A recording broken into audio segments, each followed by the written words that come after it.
Greetings, friends and fellow rebels, and welcome to the woods. Today I want to talk about a very specific topic that the other side of the chessboard uses, and other people too. We're humans here, and when we see a tactic that seems to work really well, we'll incorporate it, right? But this is one that my side of the chessboard tends not to use. It is the mirroring effect. Now, the or somebody some folks call it the inverse the inverse. And what happens with it is when you are guilty of doing something and you want to push the heat off of you, you want to make sure that people don't discover what you're doing something wrong, you don't want them to find that out. You accuse your opponent, you accuse your competition, you accuse your next door neighbor, you accuse anybody of doing what you're doing. So if you're lying, you turn it around. You're a liar. You're a liar. But you want to do that before you actually get the accusation.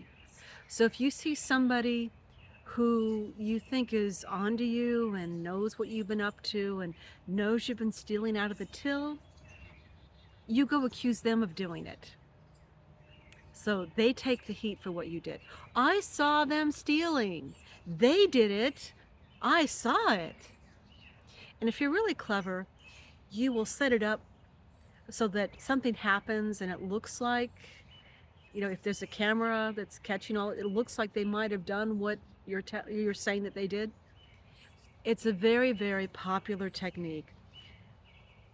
And because of this, if you get accused of something that you know you didn't do, and you can't understand why anybody would think that you did it, start looking at the person making the accusation.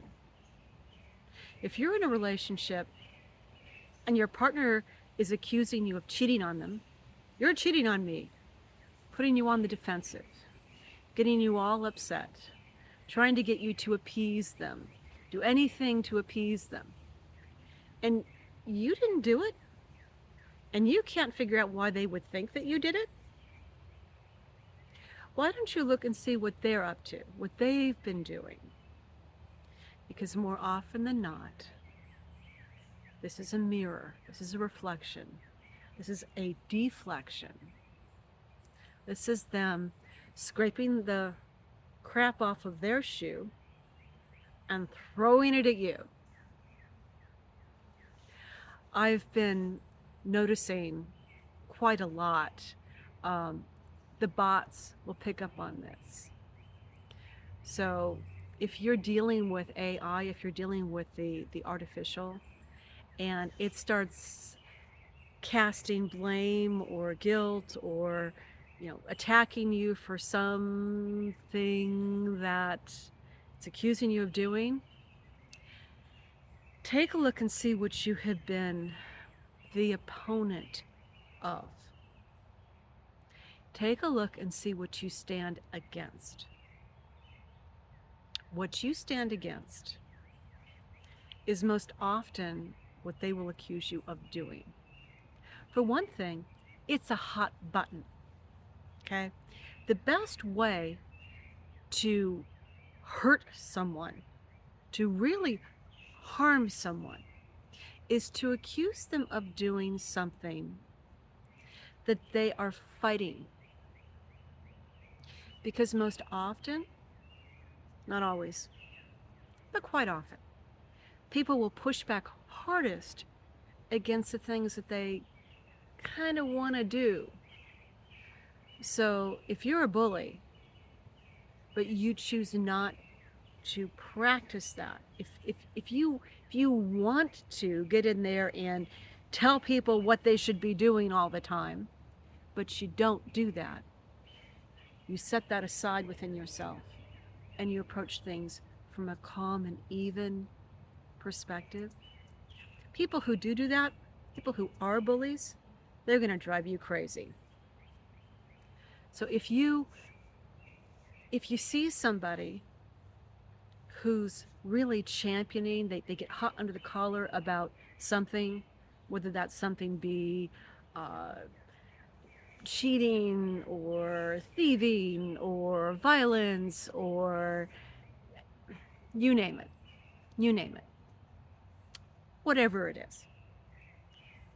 If you see somebody who gets really, really angry when when they notice another person getting away with something, it's probably because they have, perhaps in their past, maybe their deep past, an internal struggle with that very thing that they've overcome. So they recognize a bad actor when they see it, and they kind of want to put a stop to it sooner rather than later. And of course, there are those who, whatever their proclivity toward misbehavior, it wasn't in this lifetime, it was in a lifetime just past or a little further back. But it was egregious enough that they learned a serious lesson. And moving forward, they became a hero, a champion of doing what's right in that regard. So be careful about making too many judgment calls about what you see with this. Bottom line, if you hear about somebody doing something, they've been accused of doing something, okay? Maybe they didn't. They've been accused of it. Maybe they stuck their toe in the water and they're being accused of jumping in the lake, okay? Reel it back. Look at who's doing the accusing. Find out what their background is. What did they do? They're accusing this person of murder? Oh, wait. Didn't 50 of their opponents die mysteriously? Committed suicide mysteriously? You have to look at the big picture. You have to have perspective. And since I just said a bad word, according to the purveyors of this platform, you may discover tomorrow that I'm gone. But you can find me under the same name on another platform that starts with an R, and a few others if I can spring for it. I'm not just here. I'm other places. I don't want to talk to you like I'm a kindergarten teacher and you're the students. I don't want to start using the C word and the R word and the D word and the F word and the S word and the who even knows what these words are. I think that kind of communication is wrong. I can't hurt you by speaking at you. And if I can, we need to fix that. We need to fix that. Yes, spell casting, using words is real, but you can overcome that. You're sovereign and you're powerful. So this is not going to hurt you. My using words is not going to hurt you. But if you start making words taboo, you give them more power than they already have. And, one way of really attacking someone, as long as we're talking about attacking, one way of doing it is these generational word changes. So in my generation, you could use the word Negro, and that was fine. It was uncomfortably close to what we now refer to as the N-word, but it was okay. You would not use that word now. That changed. That changed to black people. That was acceptable. And that changed. Then it became color. And then it became African American, even though we're referring to people who technically are not the citizens of Africa. They are Americans. So, deliberate confusion there. So, just when you think you know what you're supposed to say, it changes. Without warning, without notifying everybody that this is a new thing, They change it. There's a reason for this. They want to put the older people in their place. They want to demean them. They want them to think, well, they want to make it so that those folks are always unsure of where they stand and what they should say and who they should say it to. And if they do enough of that, they degrade our elders to the point where our elders are afraid to speak out, and we won't listen to them anyway because we've been taught they're wrong. They don't even know how to speak properly. They don't even know what words to use. We pit the generations against each other. As long as we're not working together, we don't have what we primarily need to push back against those who farm us and to make the world a better place. We have to work together. We have a lot of wisdom for each other. The elders can learn from the younger people and vice versa.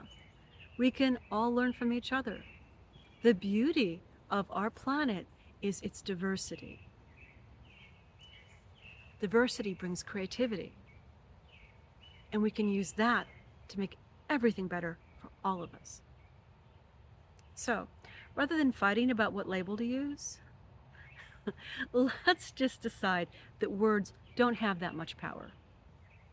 If you don't like something, word somebody's using, that's fine. I don't say it that way. I say it this way. You know, I prefer to be called this. Say it in a nice way. There's no reason to attack. They don't know. And if they do know and they choose to be nasty anyway, they're not worth your time. Turn around and walk away. The best way to deal with misbehavior is not to reward it with attention. Turn around, walk away. As long as they're not doing violence to you, as long as they're not coming after you with a stick or a gun, it'll be fine. Or their fists, you know. Let's call a spade a spade. As long as they're not going to do violence to you, words can't hurt you. They really, really can't. The more you understand that, the more powerful you're going to be. Thank you for spending time with me, and welcome to the woods.